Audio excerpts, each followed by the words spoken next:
Hey guys, working for cookies. How's everyone doing? Long time no see. So, tell you what's been going on. It's not pretty, but about 3 weeks ago, maybe more, I think actually it's probably longer now. 3 to 4 weeks ago, my car got stolen. It's actually been about 3 weeks, I think. It's been a little while. My car got stolen. I had went to a friend's place and come back, and my car was gone. So I'm not sure how they took it. I don't know. Nowadays, people have ways of these criminals know how to do everything because they're being taught it online. They're being taught it on YouTube and TikTok and stuff like. They're being taught how to do these things, right? I mean, it's just ridiculous. So you want to know something, go online, research it, and you'll find out how to do it. So they found the car. I was in a ditch and pretty bad shape. It was not rolled over, but it had quite a bit of damage. So they found the car. Like I had basically had got a hold of the cops and reported stolen and all that shit like that, and got a claim number, and you go through that shit, and you go through the insurance, get your more file numbers, stuff like that, and then the RCMP had called me and they found the car. And I went and looked at it at the body shop that recovery picked it up, and it was at a body shop my friend works at. And I looked at the car, looked at it briefly, and I noticed that it had quite a bit of body damage on it. The back end was smashed on it, and the front end was smashed on it. And I noticed the wheels were out like this, so it hit something hard. And I don't know what these guys were thinking.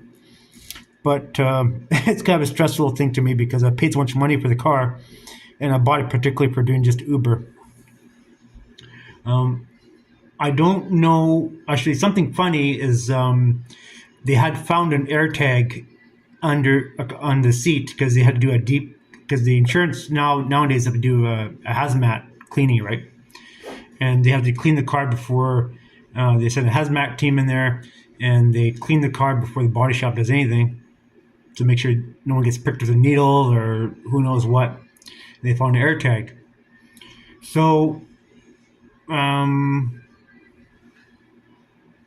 mean, you picked up so many damn people. I'm pretty sure there's a few people I picked up that were kind of shady, but who you to point fingers at, right? So, they were tracking me, so they knew where I was, knew where the car was at, and such, and there you have it. So, anyways, I had to go back and forth with the car sat at the auto body shop there for quite a while before they did anything with it, because it was tough to do with the insurance because they have to go through all their rigmarole, the processes, and I had to get a file number through the insurance, go back and forth, and wait and wait and wait, and then the other day they actually got word to go start working on it, and they put up on the hoist. And with my friend, I was talking to my friend. He's part owned in the body shop, and I was talking to him and his boss, and they were saying to me, "Well, that's could be body damage, right?" And then they were further assessing it. They said to me, "Well, they couldn't get it running." I said, what? What the hell, man? And I said, "I was knocking." Like, oh, fuck, this is not a good scenario, right? Totally bad. So I went down, had a look at it, and it's fucking knocking. Bottom end's knocking, right? It would start up and knock, knock, knock in the bottom end. And I said to him, well, and actually, they actually had it on the hoist, right? And notice there was oil dripping, right? So I said, well, let's get up on the hoist again and see what the hell's going on, right? And it had a little crack in the block. So they did a number to it. It's it fucked. So because I talked to the insurance adjuster about it, and well, before that, I talked to a pre-insurance adjuster. If you asked me, I want a rental car, and I thought about it for a little bit, but I couldn't use a rental car for doing Uber, so that didn't help. So that kind of went away, that idea. And then I talked to an insurance adjuster, and we went over what the costs of fixing the car would be.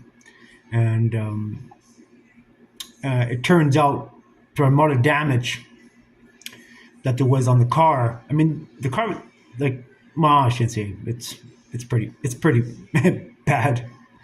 So for amount of damage and its age and its mileage, they gave me a fair price. I mean, I can't complain. I was kind of hoping to get a little bit more, but whatever. At least I got something better than nothing, right? And whatever. Can't cry with spilt milk, right? So kind of agreed on price, and they're just kind of verbally signed it over to the insurance company. They're going to deal with it. So I'll have to go back. If I go tomorrow and check out if there's anything in there that I might have left behind, paperwork or something like that, receipts or something from whatever, possible fuel receipts or I don't know, something. Maybe get my seat cover. Oh, okay, I go piss around that fucking thing. Who knows what's been done? I don't want to deal with that shit. Yeah, so not too happy about it, but it is what it is. So luckily I didn't put any winter tires on it, which is good. I think it has good tires on it, but cheers. Yeah, so what's that there? So I should expect a payout. Oh, also you have also have to go to the insurance office and cancel my insurance, which is only a couple days left, which is good. You have to, because when your vehicle's in the body shop getting done, they say you should renew your insurance so all the way it stays covered. So make sure that it does get covered, period, right?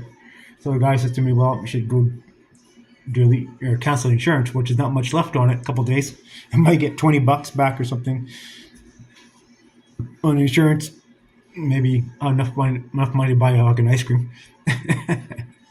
But anyways, that's just that there. So I had no expectations of it. I had zero expectations that anything good is going to come out of it, because usually what happens when a vehicle you have an accident or it gets stolen, especially when it gets stolen, people who steal vehicles, they do it for a purpose. They joyride with it and they fucking take it somewhere, strip it, or who knows what, chop it up, whatever. If it's something they really want, and they run the shed of it, right?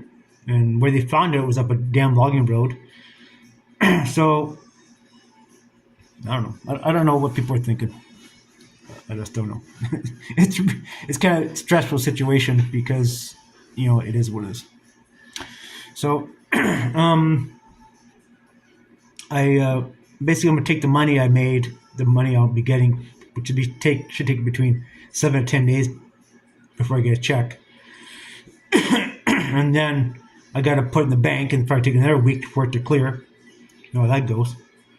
So I'm gonna be well into December before I even get a chance to buy a car to do Uber. So I'm going to be out almost 2 months.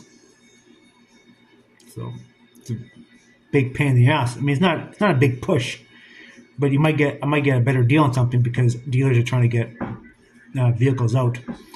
I kind of figured out there's two brands I'm interested in, either a Honda or Toyota. So any of these kind of brands like either Honda or Toyota, I'm not sure if I'm going to buy new or used. Depends on the money situation, which is not very good. And probably buy used, something that's at least 3-4 years old maybe, and put a down payment on and finance the rest. My finance history is not so good, but it is what it is. So if it works out to be better that to finance a new vehicle, then I'll finance it, but it's going to be a base model. I don't know what it's going to be. I was looking at, in the meantime, I have been looking at different brands And I do like Nissan, but I don't like their transmissions. I do like their my battery's starting to go. Nissan they have a good product, but their automatic transmissions suck ass. The CVT sucks. So that's no go unless I find something manual, which is probably impossible in a car. Mazda is good, but there's no dealership around here. Volkswagen is good, but then you have electric gremlins up the ding dong, no good. Hyundai, no good. Never touch a damn Korean vehicle ever again. Honda, Kia, no good. And then Chevrolet, no. Ford, no.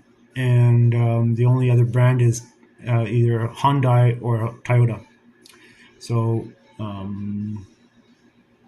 whatever, we're gonna find something, and once we find something interesting, we'll definitely post it on the channel here for you guys to see.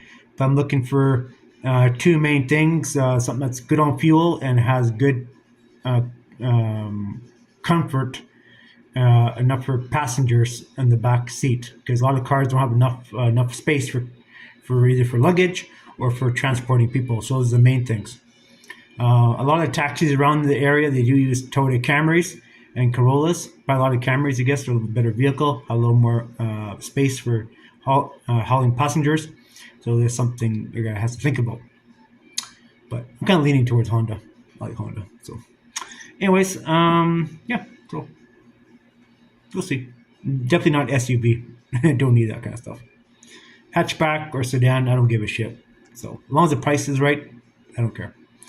So, well, name brand, of course. Alright guys, thanks for watching my video. Remember, if you're hauling people around doing Uber, pay attention to what people are doing in your vehicle. You never know what the hell they're doing. If they're rummaging around your seat, make sure they're not placing some kind of tracking device or something, or asking too many questions where you live. You just keep your mouth shut and just do your job. So, you never know. Alright guys, thanks for watching my video. And stay safe and keep your car even safer. Bye for now.